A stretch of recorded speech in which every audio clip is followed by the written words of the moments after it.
Bible says that the sower went out to sow seed, but there were different kinds of hearts. You want to pray that God will cause your heart to be open to His word this morning.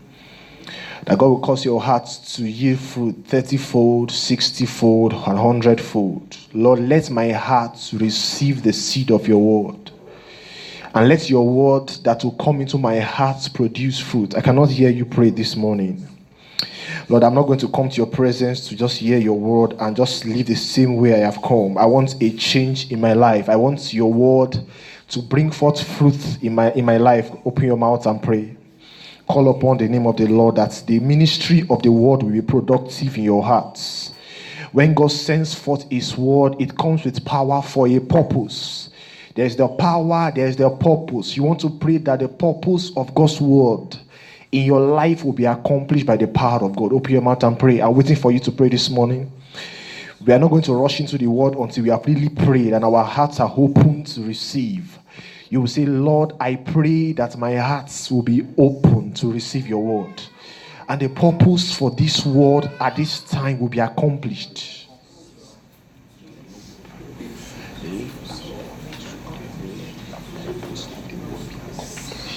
In the name of Jesus. Father, speak directly to my heart. I don't want to hear the voice of man. I want to hear the voice of God. Let the voice of God come to me through his word this day.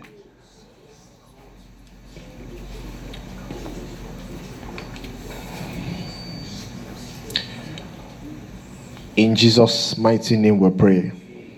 I said in Jesus' name we pray. Father, we thank you because of a day like this. We thank you because of the privilege and opportunity we have to gather together to fellowship like this. We thank you because of your grace that has sought us and brought us, your love that has lifted us. We thank you because we have been made partakers and beneficiaries of this grace and love. We say, be thou exalted in Jesus' name. Lord, this day we've come at your feet to learn. We've come at your feet to receive your word, to listen to your word. I pray for every sister here. And I pray for every brother here that as your word will come forth today, you will bless our hearts in Jesus' name. I am asking, Lord, that the purpose in your mind, the purpose you have for every brother here, for every sister here to accomplish by this word, we will not miss in the name of Jesus. And I'm praying, Lord, that the power of the word, the spirit in the word, would apply the word to every heart in the name of Jesus. By reason of this word today, we will see results in our lives. We will see definite transformation in our lives. We will see strategic, specific changes in the name of Jesus. Bless us all together now. In Jesus' mighty name we pray. You can take your seat. God bless you. Praise the Lord. Praise the living Jesus.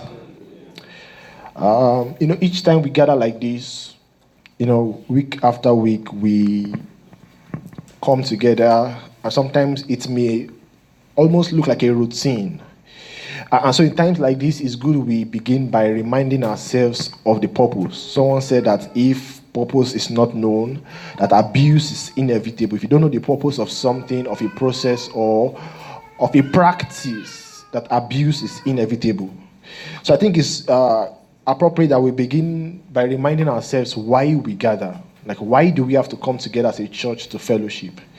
And when we fellowship, why do we have to have a session of exhortation or message? Like, must there be a message? Can't we just sing unto the Lord and just fellowship and just worship and just feel the presence of God and just hallelujah, glory to God and leave? Is that not going to be awesome? But you need to remember that corporate assembly of the believers, when believers come together to congregate, it's an avenue and provision for spiritual growth. It's one of the means of grace that God has established for the church to come together for the purpose of growth. If you open your Bibles to Ephesians chapter 4, I read verse 13. The Bible says, till we all come in the unity of the faith and of the knowledge of the Son of God, unto a perfect man, unto the measure of the stature of the fullness of Christ. Now that's the goal. The goal of Christ for you as an individual, the goal of God for you as a person, is that you grow up So the goal is to grow. And so coming together like this is only an avenue to effect that growth. So you have not come to church this day because you need to come to church or because Christians go to church. You have come to church because this is an avenue that God has laid down for you to grow. But then the question is, is talks about, the measure of the stature of the fullness of Christ. That's the hallmark of the Christian faith. That you as an individual, you will grow up until you are full of Christ, 100%. And that takes a process of time. It can span so many years. But that's the ultimate. That you are so full of Christ. When I see you, I see Jesus. When you speak Jesus. Everything about you reflects Jesus. It's like Jesus is reproduced in your life. But then how does that happen? That's exactly why we come to church. But then what actually happens? You will see that in 2 Corinthians in chapter 3 verse 18. 2 Corinthians 3 verse 18. It says, but we all with open face, beholding as in a glass the glory of the Lord, are changed. That's the key word there.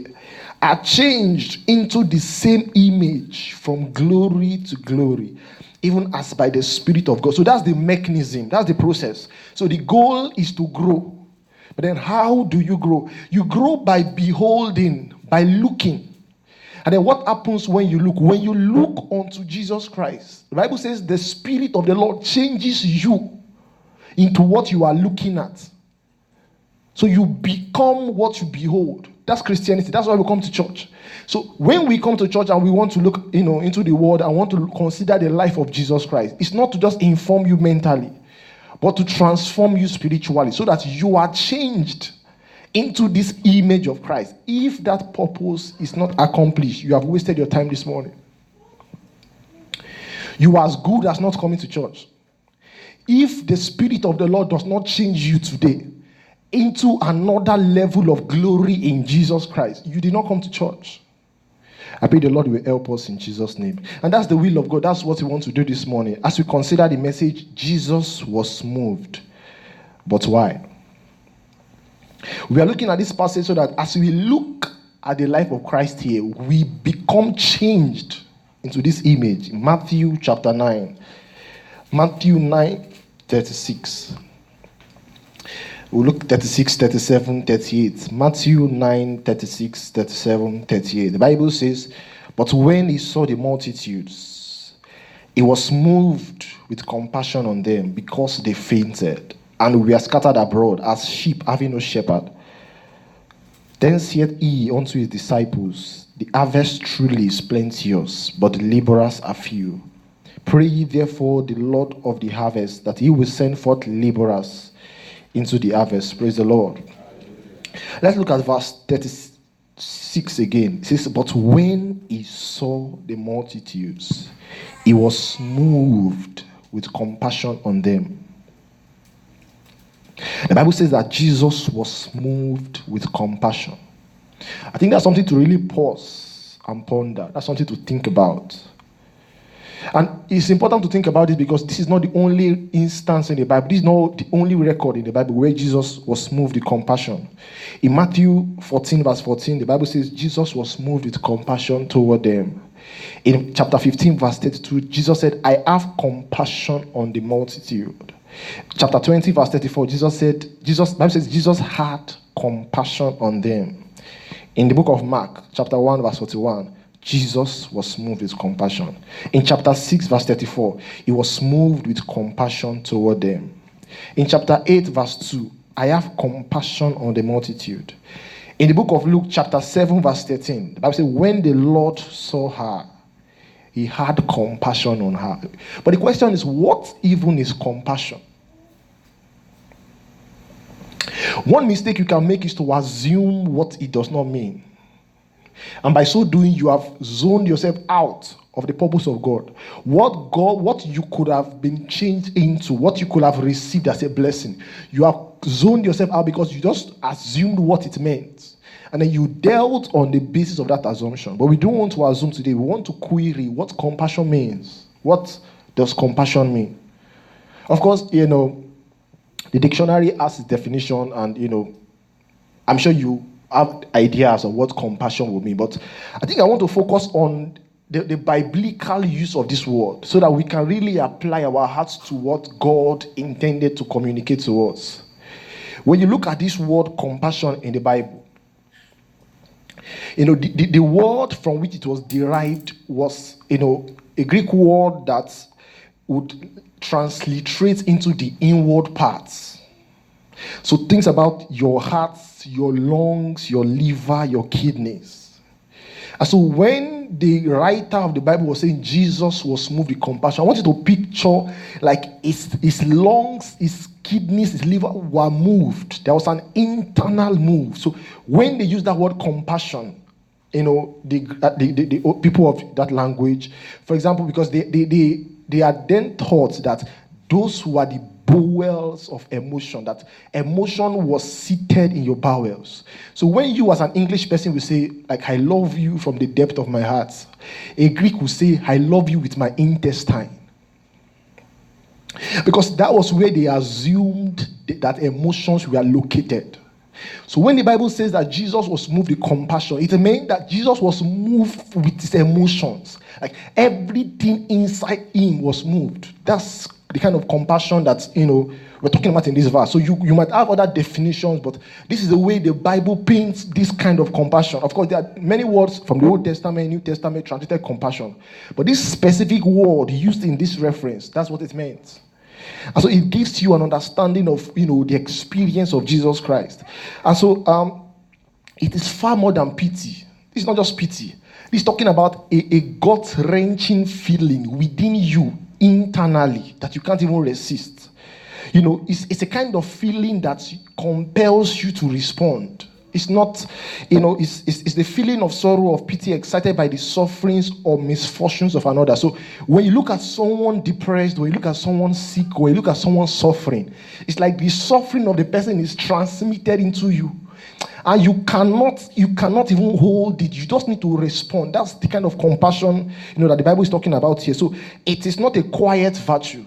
No, you can't have it quietly. It is active. It is not passive. It is engaging. It's not remote. It is pronounced. It's not subtle. That's the kind of compassion we're talking about here. So as we go through this series and say Jesus was moved with compassion, that's the angle your mind should be looking at. So when we say Jesus was moved, but why? So the question is, why was Jesus so moved? Why it was like somebody squeezing his intestines. Like, why? And so that was the character of Jesus Christ. So, and that's why you look at every point in his life, each of these references, when the Bible says Jesus was moved with compassion, the next clause in the verse will tell you, and he did something. And he gave them bread, he multiplied bread. He was moved with compassion and he healed the leper. He was moved with compassion and he told the disciples, pray. There's always an and, then action. So it's not a passive feeling of pity, of care. I have feelings for you. No. It's something that you can't resist. It drives you to respond physically, spiritually, emotionally. It drives you. That's why the Bible says Jesus was moved, not just touched or feel. He was moved. I pray that God will help us in the name of Jesus. Amen. If you see Matthew 20, verse 34, let's look at the place. I already said that already, but just to be sure, Matthew 20, 34 says, so Jesus had compassion on them and touched their eyes. So when he saw these blind people, he just did not feel pity for them. How come these people are blind? Oh, I'm so sorry. No, there was an action that necessarily followed that compassion.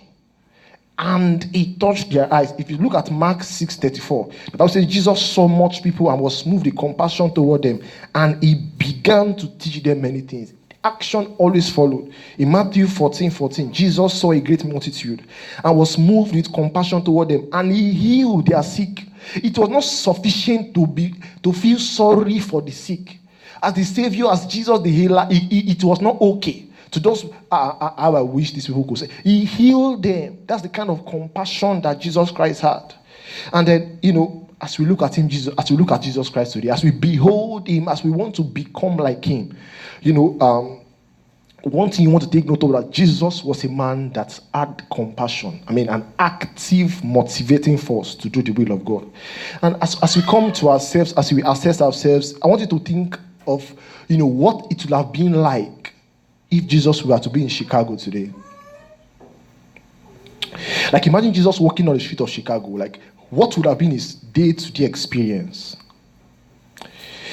As you just go through the street and see people moving around the Oak Park and Forest Park and downtown areas, like, what do you think will be the experience of Jesus Christ? Don't you think he will, be moved with even much more compassion? Don't you think something within him will just, be totally uncomfortable until he responds to those things that he sees around, the whole brokenness, the separation from God, the devastation in society? Don't you think that Jesus will move with compassion? Then ask yourself today, as you walk on the street of Chicago, as you walk on the street from Oak Park to Forest Park to downtown, wherever you go, now ask yourself whether you have the same feeling. Ask yourself whether you have the same compassion. Ask yourself whether you have ever been, pushed and motivated by compassion to do God's will, to do God's word. As you look at the people, look at Psalms 142, the book of Psalms, chapter 142. Psalms 142, verse 4.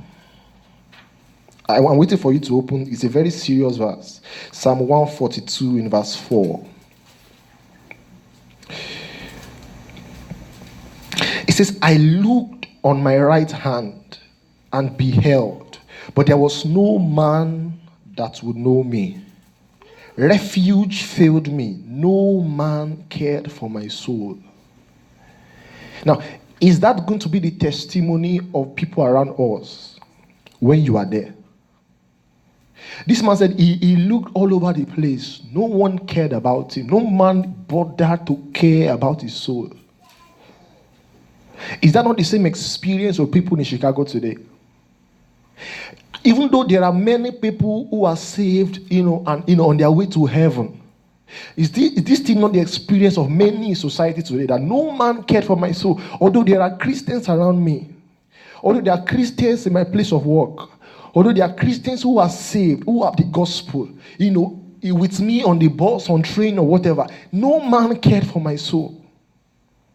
When you look at the millions and billions of people who are living a godless life, who have no idea of the salvation that Christ provided, is this not their experience today? That no man cared for my soul.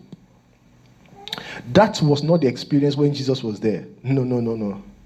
It was not. Because the moment Jesus saw them, compassion always moved him. It was not just about one passive and just laid back kind of feeling. He just did not care. He cared enough to show it. He cared enough to manifest it. He cared enough to express it. But what is the story today? What is the experience in our society today? He said, no man cared for my soul. It was this passion for souls. It was this compassion for souls. Not just for souls in general, but for you, for me, that drove Jesus to the cross. And then he was willing to endure the pains and suffering. The song says of bitterest agony that no man can bear, of the humiliation of the Roman soldiers, of the terrible experience of crucifixion. And he was willing to do all that because of compassion. So even when he got to Gethsemane, he was praying and he beheld the cup ahead of him and was like, no, this is too grievous. But then compassion in his bowels, he said, not my will, but your will alone. And he was willing to go to the cross. What are you willing to what extent are you willing to go as a Christian for the salvation of souls? So that people that Christ went all the way, say all the way to Calvary, he went for me. People that Christ went all the way for, how far are you willing to go for them? Is there a difference between the life of Christ and my life? Is there a difference between the experience of Christ and mine? Is there a difference between the kind of compassion that Jesus Christ had and yours? So maybe we need to ask ourselves, why was Jesus moved? What was the challenge? What exactly did he see that made him so moved? And that maybe I am not seeing it today. And so when I'm going on the street and I see people, maybe I'm seeing another thing. Maybe Jesus must have seen something that got him moved with compassion, so that he went all the way for them, to preach to them, to heal the sick, to love them, to care for them, and to die for them. Maybe there is something that he saw that I'm not seeing today. Maybe there is something that Jesus saw that you are not seeing today. So the question is, why was Jesus moved? So we return to Matthew in chapter 9 as we're trying to find answers to that question, why. Matthew chapter 9 verse 36. The Bible says, but when he saw the multitudes, he was moved with compassion on them. There are 4 things I want to point to. 4 elements that will have caused Jesus to be moved, as the passage refers. And those same 4 elements should cause us to be moved as well. It says he was moved with compassion on them because they fainted. Jesus saw their depravity in sin. It says because they fainted. You see, this fainting here is not the physical. It's not just on the physical level, as though maybe they were walking from morning till evening, now it was sunset, and now they were tired of walking. Not that kind of physical faint, because if it were the physical fainting, what Jesus would have said was that let these people go and rest, or let's give them food. But what Jesus Christ told the disciples was to pray that God will send laborers into the harvest. So Jesus was not operating at that point from a physical standpoint. It was on a deeper level of fainting. He was moved with compassion because these people were under the burdensome load of sin. Indeed, they had been wearied and distressed. Their strength was gone. They had been enfeebled through exhaustion. It's not easy to carry the burden of sin. It's not easy. The human beings, we were not made to carry that burden. We were made to show God's glory, not the burden of sin. So it is a difficult thing to carry that burden.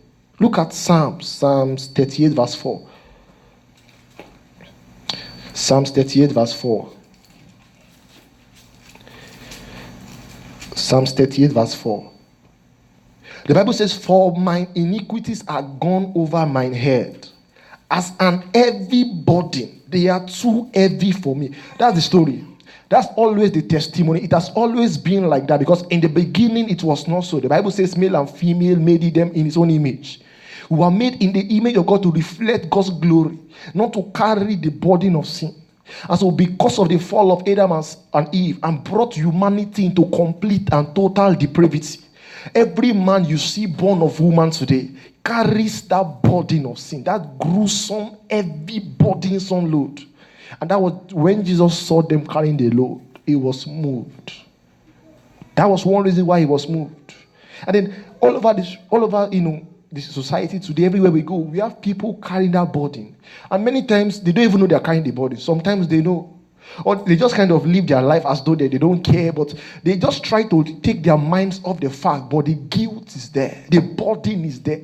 That depravity is there. It's disturbing them because that was not their original design. And so you see people today confused, broken, devastated. I don't know whether you see that when you move around, but that was what Jesus was seeing. In the course of this week, I had the opportunity to speak with a number of people, preaching the gospel and all that. One of the people I spoke with, a young lady, and I was like, how are you doing and all that. So as the conversation proceeded, like, are you a happy person? Are you happy? Yes, I'm very happy and all that. And as we began to, progress, as God began to lead the conversation, and then I was asking, so you mean you have, so many friends and, family and all that, and before you know what, the entire countenance fell. And then the mood had switched. What's going on here?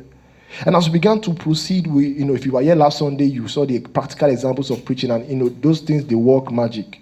And as we proceeded talking heaven and hell, and she agreed that sinners should go to hell. She agreed that heaven should only be for those who are righteous and holy, but that sinners should go to hell. So then I began to ask her, what about you? Where do you think you go? She said, well, for her, there's no need to go to hell. She said, because she's already in hell. I was shocked. I did not even know how to continue the conversation.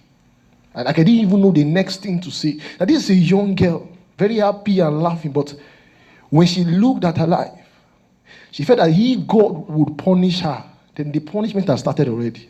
She said because our life is more difficult than every other person's life. But one thing she failed to realize that every other person's life is difficult as well, except for those who have got that burden lifted. And so those are the kind of people we find around, and they are singing and partying and all that. But their current lives, according to their testimony, is hell already. And that was what Jesus Christ saw, and then was moved with compassion.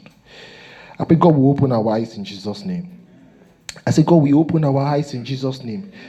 Number 2, it says, because they fainted and we are scattered abroad.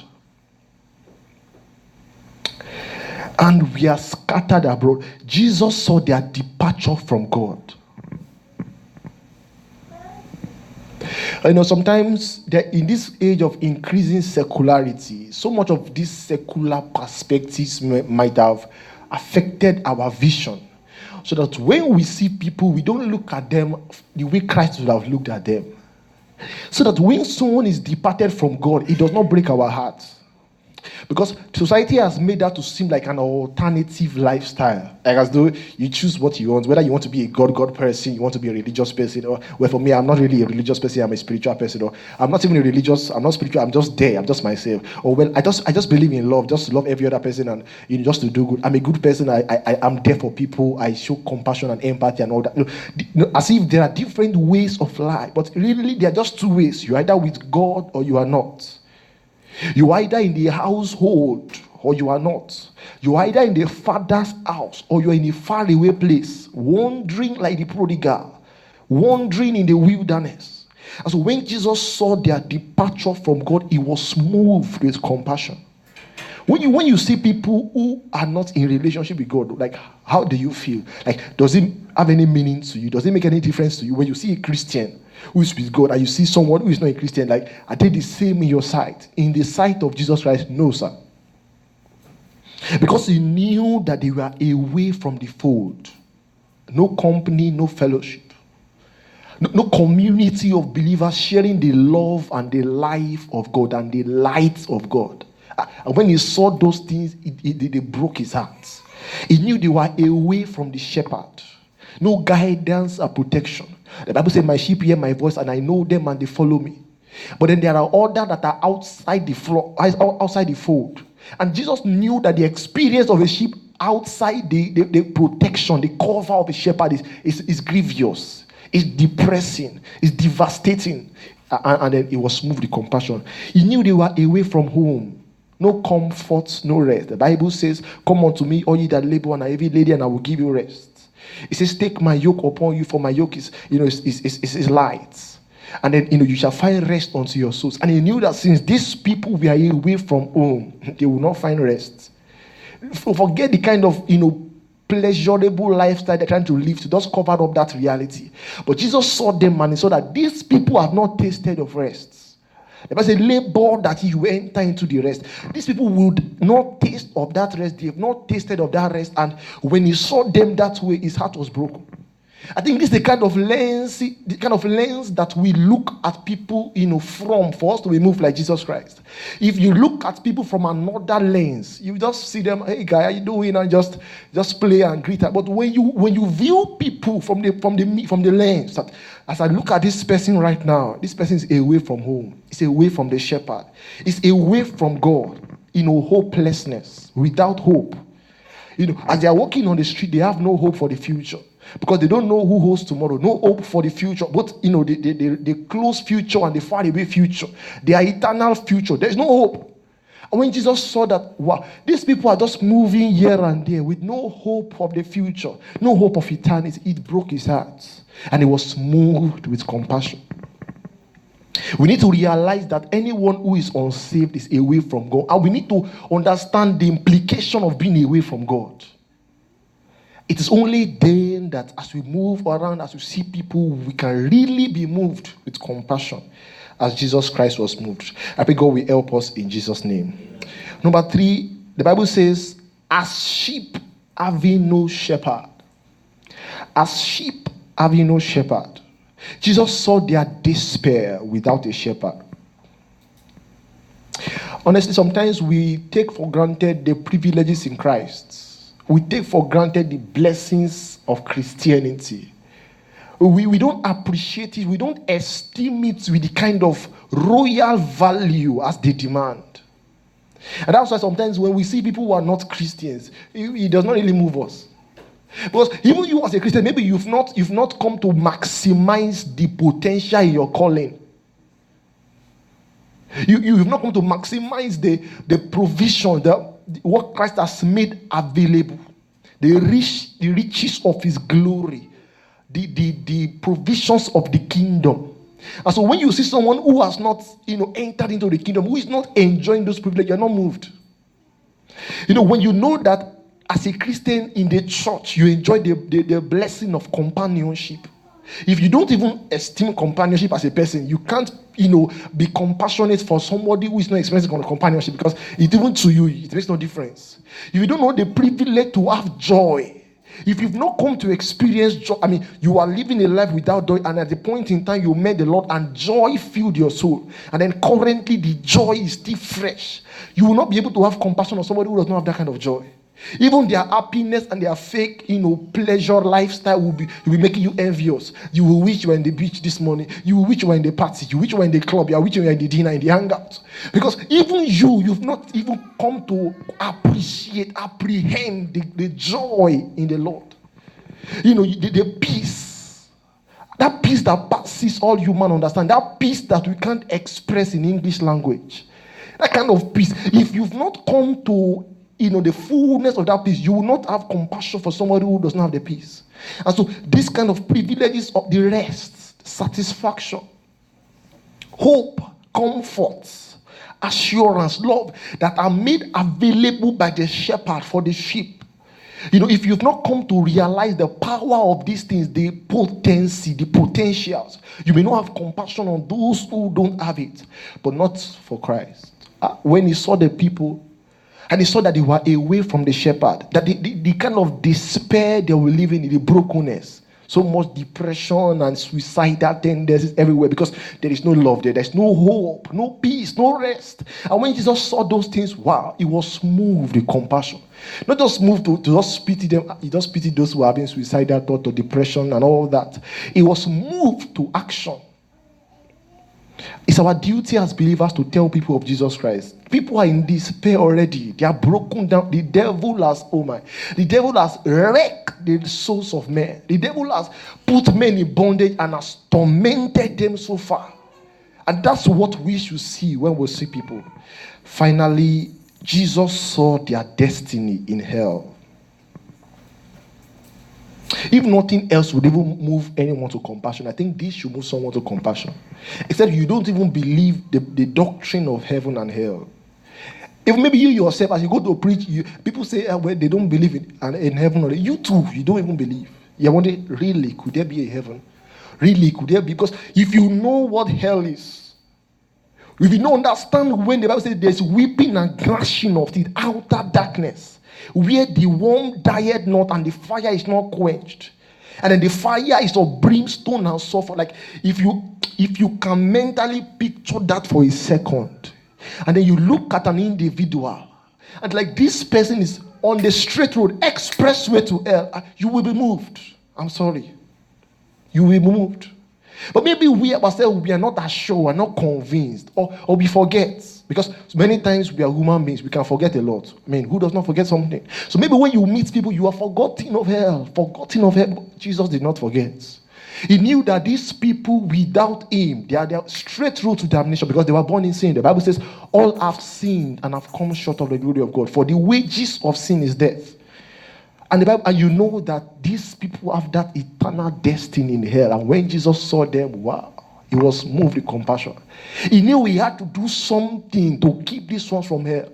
He knew something must be done, because how will they, be saved when they've not heard? How will they hear when there's no preacher? When there's no one to preach to them and say, hey, this way you are going is the way of destruction, is the way of damnation. Return and repent. Call upon the Lord, and if you call upon him, he will abundantly pardon. For no one cometh to me, for whosoever cometh unto me, I will in no wise cast out. And then whosoever will call upon the name of the Lord shall be saved. And Jesus knew all that. And when he saw people on their way to hell, he could not keep quiet. He could not stop but to open his mouth to preach. And those were the things that Jesus Christ saw. And then when he saw people from those lenses, he was moved. So it was like somebody was squeezing his intake. He could not stop. He could not keep quiet. He said, I must walk the works of him that sent me while it's day, for the night cometh when no man can walk. I pray God will help us to labor. Amen. I can't hear your amen. In the field of souls, God will help us to labor. In the name of Jesus. Now, as we are about to conclude right now, the Lord Jesus Christ gave the disciples a charge. So it's not enough to just, examine the life of Jesus Christ and be encouraged or be excited. No. Remember, I told you that we behold so that we may become. That as we behold as in a glass the glory of God, that we are changed, from glory to glory, even as by the Spirit of God. The purpose of doing this, to consider the life of Jesus Christ, not so that you can know, not so that you can, tell people or post on social media, this is what we learned in church today.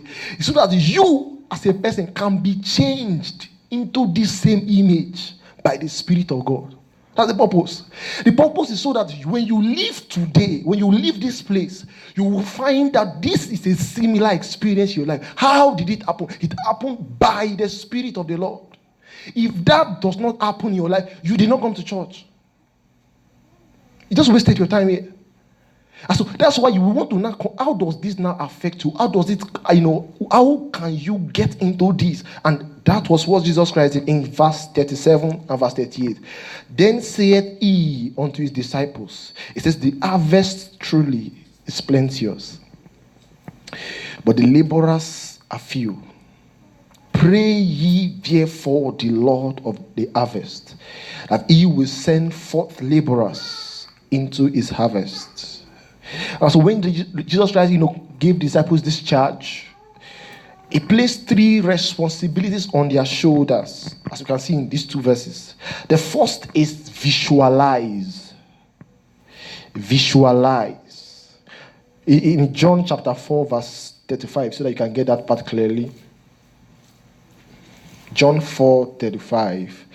The Bible says, say not ye, there are yet 4 months, and then cometh harvest. Behold, I say unto you, lift up your eyes and look. Lift up your eyes and look. Look on the fields, for they are white already to harvest. That's the first responsibility you have as a Christian, as an individual. He says, look. What do you see? Look. And not just look physically or look casually or secularly. Look with the eyes of Christ. Look at people, look at their depravity in sin. Look at people, look at their destiny here. Look at their despair without a shepherd. Look.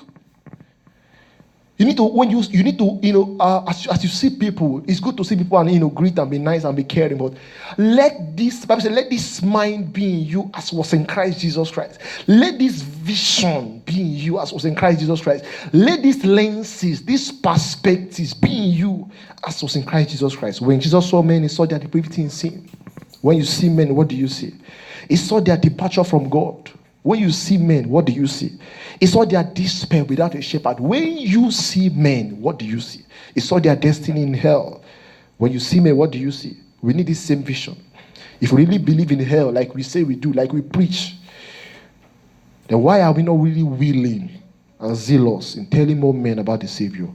Number 2, agonize. He says, pray ye therefore the Lord of the harvest. Agonize. Lord, if you know that people are kept in bondage by a strong man, and that the strong man will not let these people go until you first bind the strong man, then you will realize the urgency of binding the strong man that has kept these souls in bondage. You would be able to agonize in prayer.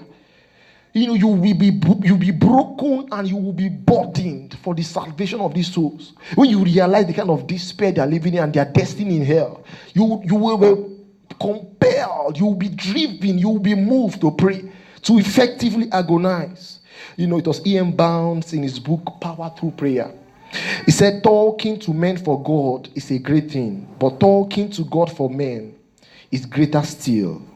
He will never talk well and with real success to men for God who has not learned how to talk to God for men. You can't effectively preach the gospel of God to men until you have preached to God in prayer about men. If you have not prayed through, you can't effectively preach.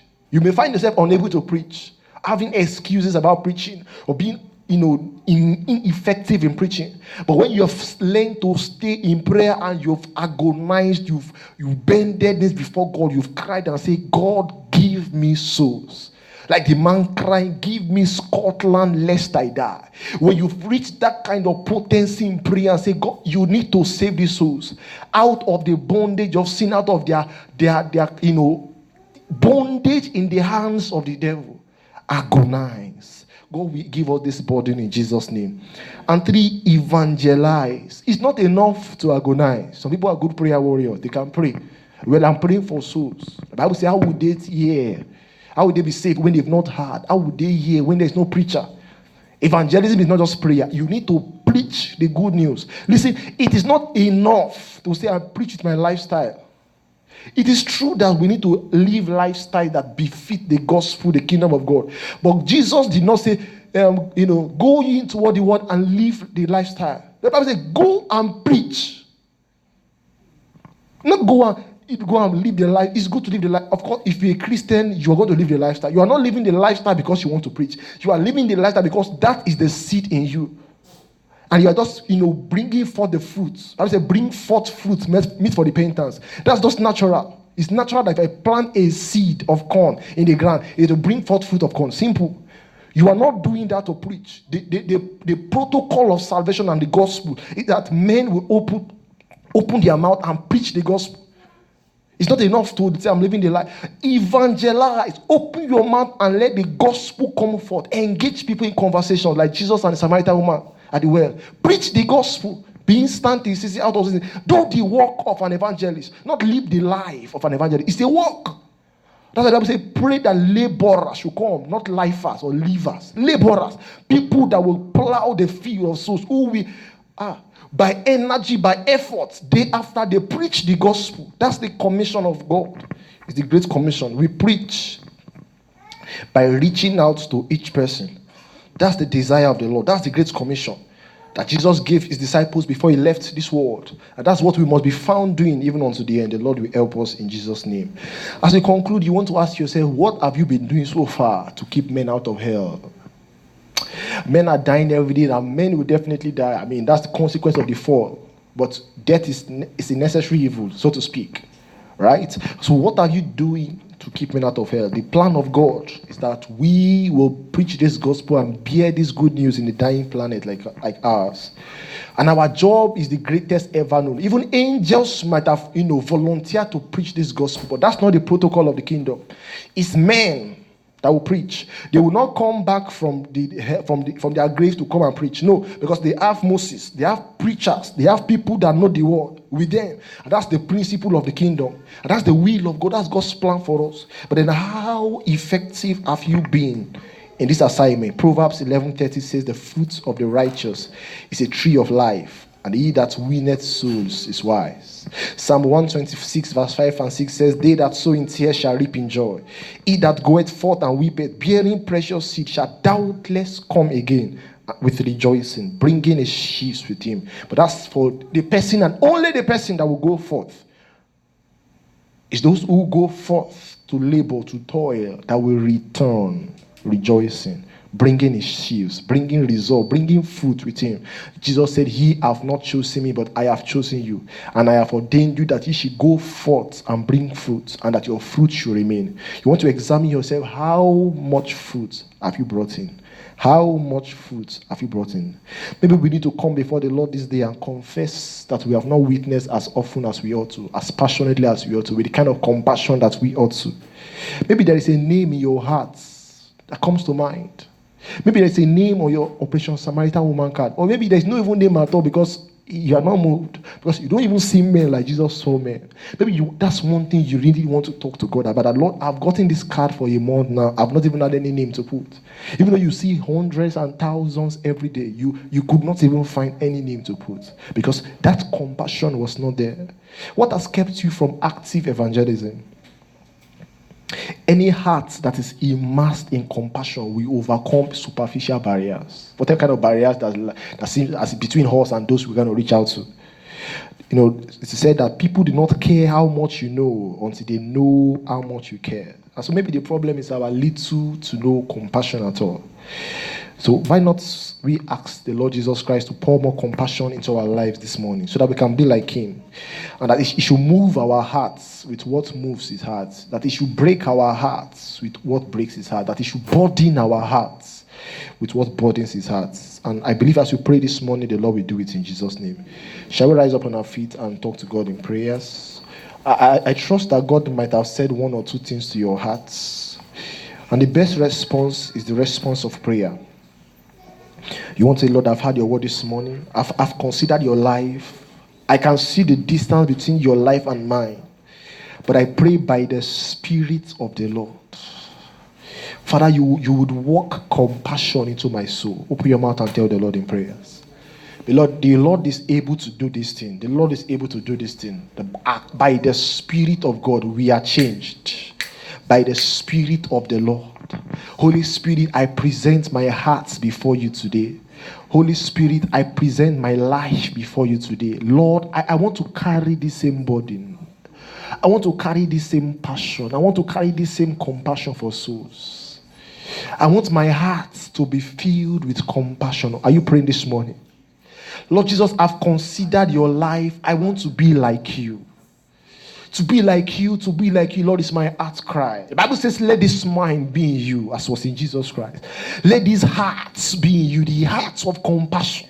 This tender compassion that breaks the heart. When we look at men in depravity, when we look at men in despair, when we look at the men who have departed from God, Lord, I pray you will burden my heart with what burdens your heart. I pray you will break my heart with what breaks your heart.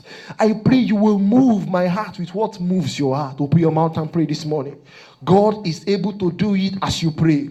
God is able to do it as you ask him today. God is able to do it as you seek his face and call upon his name and say, Lord, my heart, oh God. Lord, my heart, oh God.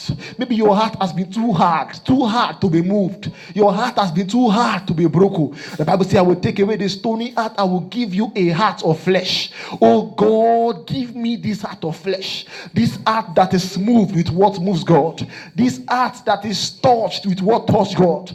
This heart that sees people in suffering and is moved. This heart that sees sinners and is burdened. Open your mouth and pray, Lord, the burden for souls.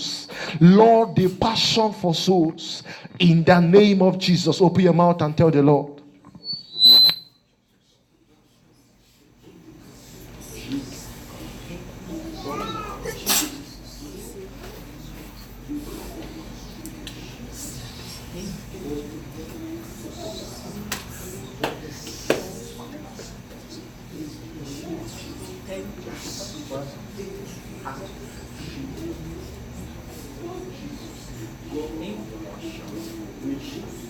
Jesus was moved with compassion. Are you moved today?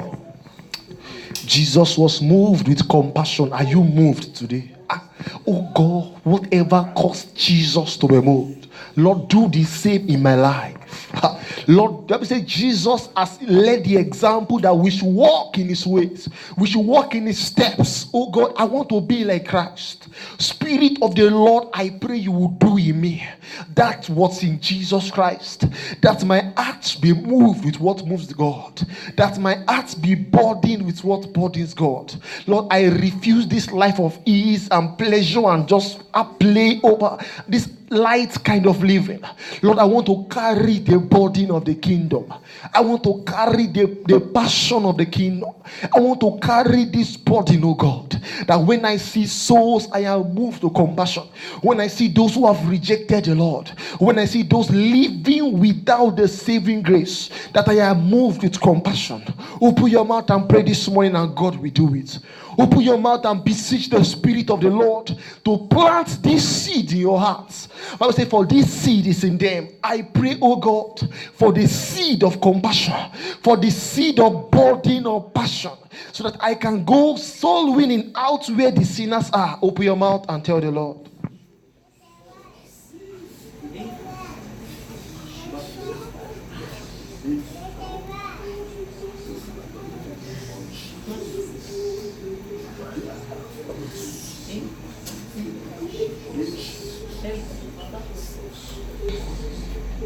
You want to repent of your ineffectiveness. You want to repent of your lack of passion and zeal. You want to repent for those who have passed before you and they went the same. You want to repent for those sinners that came to meet you and they left as sinners without hearing the message. You want to repent for those you have failed to preach to when God said, talk to him, talk to her. For the times you resisted the voice of God, say, Lord, I'm sorry. For the times when God led you to preach and said, take tract as you are living, and you drop the tracts. For the times when God moved you to speak to the person on the train, on the bus, and then you kept quiet, you kept short. You won't say, Lord, I'm sorry today. Father, I come before you. I repent of my ineffectiveness. I repent of my disobedience to this heavenly vision, this heavenly commission. And Lord, today I make up my mind. I will preach the word. Lord, I make up my mind today. I will preach the word. Can we have people making this commitment to God, making up their mind and say, Lord, I resolve to do the work of an evangelist. I resolve to be actively engaged in preaching. Lord, people will not come by me and live without hearing the word. I refuse to withstand the voice of God. From right now, I will preach the gospel. This Operation Samaritan woman that I've left aside, Lord, I pick it up again. And those names that are in your card, you want to lift them up in prayer this morning. Begin to mention their names one after the other. I say, I pray for this person, I pray for him, I pray for her. Wherever you are, let your hearts be open to receive the word. Wherever you are, let your hearts be open to the gospel. Are there people you have spoken to already? Mention their names to God and say, Heavenly Father, for this person, for this individual, I pray for complete freedom, that their eyes of understanding will be enlightened, that their eyes will be opened. The Bible says, whom the God of this world has blinded their eyes, lest they come to the saving knowledge of the truth. Father, I commit every blind eyes, blind to the gospel, right now be opened. Right now be opened in the name of Jesus. It is our year of harvest, our season of harvest, our month of harvest, and we will harvest souls to the kingdom in Jesus' name. In Jesus' mighty name we pray. If you believe God, shout another amen. Lord, we've heard your word this morning. Jesus was moved. Father, now we know why he was moved. Lord, we pray that we will be moved likewise in Jesus' name. Whatever we have carried, oh God, as burdens that you have not given unto us, this morning we command they be lifted right now. In the name of Jesus Christ. Whatever yoke upon us that you have not given to us, because your yoke is light, is easy. The Bible says, shall come to pass in that day that his burden will be taken away from off thy shoulder, and his yoke from off thy neck, and the yoke shall be destroyed because of the anointing. Right now I command every yoke that is not the yoke of Christ that you have carried so far, right now let them be destroyed. In the name of Jesus Christ. And I pray, Lord, the yoke of the gospel, place it upon our lives. The yoke of burden for souls, place it upon our lives, so that we, like Jesus Christ, will be moved with compassion. Holy Spirit, I pray that this word will be applied to every heart, and you will change us into this image of Jesus Christ, the compassionate Savior. Thank you, Father, because you have answered. Father, we commit this Operation Samaritan woman. Lord, let this operation yield fruits, and let fruits be added to the church, and let the fruits remain. Thank you, Lord, because you have heard us. In Jesus' name we pray.